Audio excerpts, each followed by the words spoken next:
கார்த்தி ரேவதி சீரியலில் நாளைக்கு ஒரு வேறு லெவல் செம பரபரப்பான அதிரடியான எபிசோடு வந்திருக்குன்னே சொல்லலாம். கார்த்திக்கும் மயில் வாகனம் ரெண்டு பேரும் வந்து அதிரடியாக ரேவதி கல்யாணத்தை நிப்பாட்டுறதுக்காக சாமுண்டேஸ்வரி கிட்ட எல்லா உண்மையும் வந்து ரகசியத்தை வந்து போட்டு உடைக்க போகிறாங்க. செம மாதம் இருந்துச்சுன்னே சொல்லலாம். அதுக்கு முன்னாடி வீடியோ பிடிச்சிருக்குண்ணா லைக் மட்டும் பாருங்கள் ஃப்ரெண்ட்ஸ். இந்த பக்கம் கார்த்தி வந்து மயில் வாகனத்துக்கிட்ட சொல்லிட்டு இருக்காங்க, நாளைக்கு வந்து நிச்சயமாக மகேஷ் மேலே வந்து ஆதாரத்தோடு கண்டுபிடிச்சோன்னா இந்த ரேவதி கல்யாணத்தை நிப்பாட்டிக்கலாம். அப்படி அவர் மேலே வந்து தப்பு இல்லாமல் இருந்துச்சுன்னு வச்சுக்கோங்களேன்.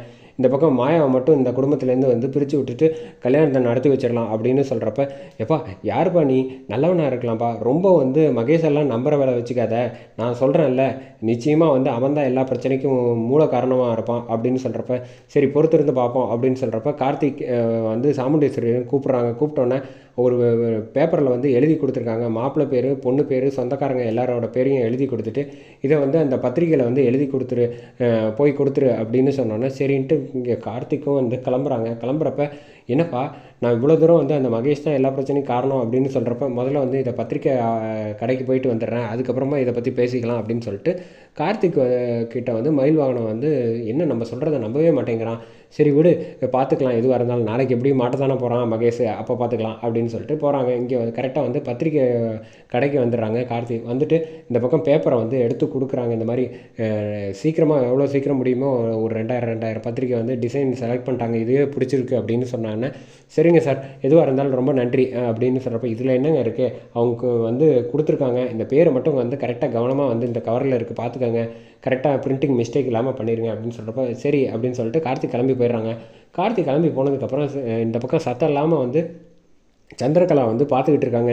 போயிட்டு வந்து இந்த மாதிரி எனக்கு வந்து வீடு வந்து கிரகப்பிரவேசம் பண்ண போகிறேன், அதுக்காக வந்து ஒரு பத்திரிக்கை வேணும், அதில் வந்து இதை அடிக்கணும் அப்படின்னு சொல்லிட்டு அவங்க ஒரு கார்டு வந்து கொடுக்குறாங்க. அந்த சமயத்தில் கார்த்திக் வந்து வச்சுருக்க வந்து அந்த பேர் எழுதினதை வந்து மாற்றி வைக்கிறதுக்காக இந்த பக்கம் சத்தம் இல்லாமல் அவர்கிட்ட வந்து திசை திருப்பி விட்டுட்டு அந்த கார்த்திக் கொடுத்த அந்த லெட்டரை வந்து மாற்றி வச்சிடுறாங்க. இந்த பக்கம் சந்திரகலா வந்து அந்த கார்த்தி பேர் ரேவதி எழுதியிருக்க பேரை வந்து பத்திரிக்கையில் அடிக்கிறதுக்காக இதை வந்து வச்சுட்டு சத்தம் இல்லாமல் வந்து இந்த பக்கம் கிளம்பி வந்துடுறாங்க.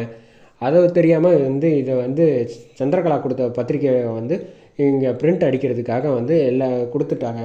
அதுக்கப்புறமா இந்த பக்கம் வந்து மாயா வந்து மகேஷ்கிட்ட வந்து முதல்ல அந்த இடத்துக்கு போய் சுற்றி பார்க்குறாங்க.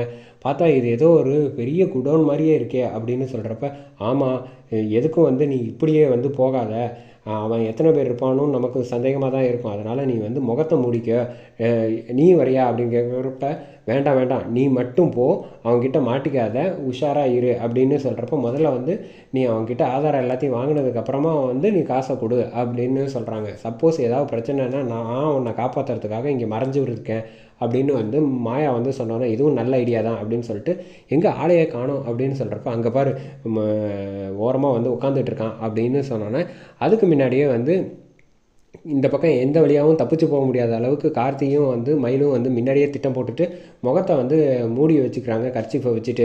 என்னப்பா நிச்சயமாக வந்து இந்த கெட்டப்பில் என்னை பார்த்தா டக்குன்னு தெரியல அப்படின்னா, அதெல்லாம் ஒன்றும் தெரியல அப்படின்னு அதிரடியாக வந்து சொல்லிடுறாங்க. இந்த பக்கம் கரெக்டாக வந்து சரி நான் போய் மறைஞ்சிக்கிறேன் அப்படின்னு வந்து கார்த்திக் ஓரமாக போய் ஒளிஞ்சுக்கிறாங்க.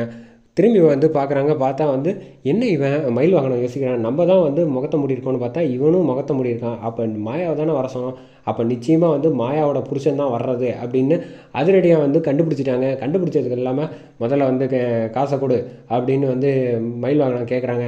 அதெல்லாம் முடியாது, நீ வந்து வச்சுருக்க அந்த எல்லா ஆதாரத்தையும் கொடுத்தேன்னா தான் நான் காசு தருவேன் அப்படின்னு சொல்கிறப்ப, இப்போ இவ்வளோ அதெல்லாம் முடியாது, நீ முதல்ல காசை கொடு அப்படின்னு சொன்னோன்னே இந்த பக்கம் மாயாவை பார்த்துட்டு கொடு அப்படின்னு சொன்னோன்னே சரின்ட்டு காசை வந்து கொடுக்குறாங்க. 1,00,000 ரூபா கொடுக்குறப்ப டக்குன்னு காசை கொடுத்துட்டு வந்து கையை பிடிச்சிடுறாங்க. மயில் வாகனம் பிடிச்சோன்னா தப்பிச்சு போகலான்னு பார்க்குறோம். எதுக்குடா கையை பிடிக்கிற அப்படின்னா, வேறு எதுக்கு, உன்னை வந்து வசமாக பிடிச்சி மாட்டி விட்றதுக்கு தான் அப்படின்னு சொல்கிறப்ப, எப்பா சிலமா வாப்பா அப்படின்னு சொன்னோன்னே, என்ன இங்கே கார்த்திக்கு வந்து வேகமாக ஓடி வராங்க. அந்த சமயத்தில் மாயா வந்து பார்த்துடுறாங்க. அச்சோ இவன் கார்த்திக்கும் இருக்கான், மயிலும் வேற இருக்கான், ரெண்டு பேரும் வசமாக வந்து சிக்க சொல்லி இப்படி மாட்டிக்கிட்டானே, என்ன பண்ணுறது, மகேஷை எப்படி காப்பாற்றுறது அப்படின்னு சொல்லி ஒரு செகண்ட் என்ன செய்யறதுன்னு தெரியாமல் யோசிச்சுட்டு இருக்கப்ப, இந்த பக்கம் தப்பிச்சு போகலான்னு பார்க்குறப்ப மயில் வாகனம் நல்லா பிடிச்சிட்டாப்புல.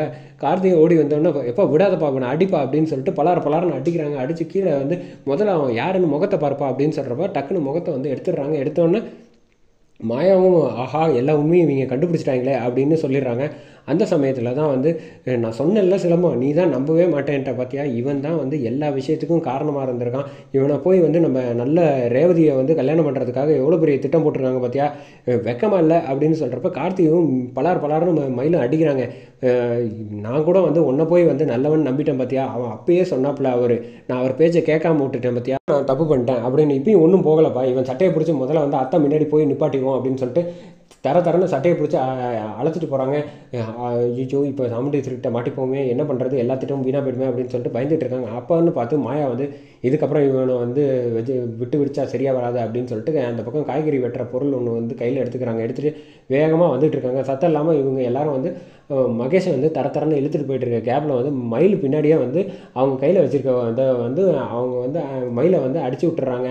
அடித்தோன்னு பார்த்தா டக்குன்னு வந்து இந்த பக்கம் கத்துறாப்பில் மயில் வாகனம், எப்பா கார்த்தி இங்கே வாப்பா அப்படின்னு சொல்கிறப்ப திரும்பி பார்க்குறப்ப பார்த்தா மயில் வாகனம் வந்து கீழே விழுந்துடுறாங்க. விழுந்தோடனே வந்து கார்த்தி என்னாச்சு அப்படின்னு சொல்கிறாங்க. அந்த சமயத்தில் வந்து மாயா வா தப்பிச்சு ஓடிடலாம் அப்படின்னு சொல்லிட்டு இவங்க 2 பேரும் தப்பிச்சு ஓடுறாங்க.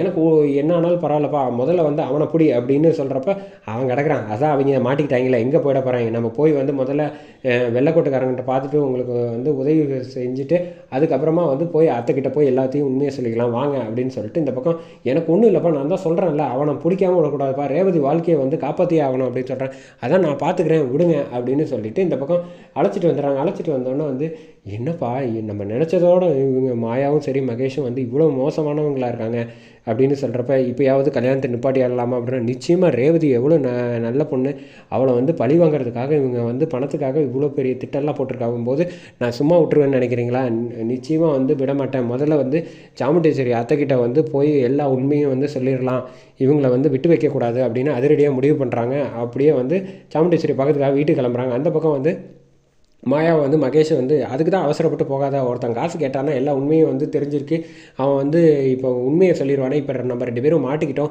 இப்போ அடுத்தது என்ன செய்ய போகிறோன்னு எனக்கு ஒன்றுமே புரியலையே, இப்போ நம்ம வந்து திட்டம் போட்டது எல்லாமே வீணாக போயிடுமே, என்ன செய்யலாம் அப்படின்னு சொல்கிறப்ப ஒரு செகண்ட் கொஞ்சம் பொறுமையாயிருன்னு மாயா வந்து பயத்தோடு வந்து யோசிக்கிறாங்க. அதோட அதிரடியாக எபிசோடை வந்து வேறு லெவலில் கொண்டு போய் முடிச்சிருந்தாங்கன்னே சொல்லலாம்.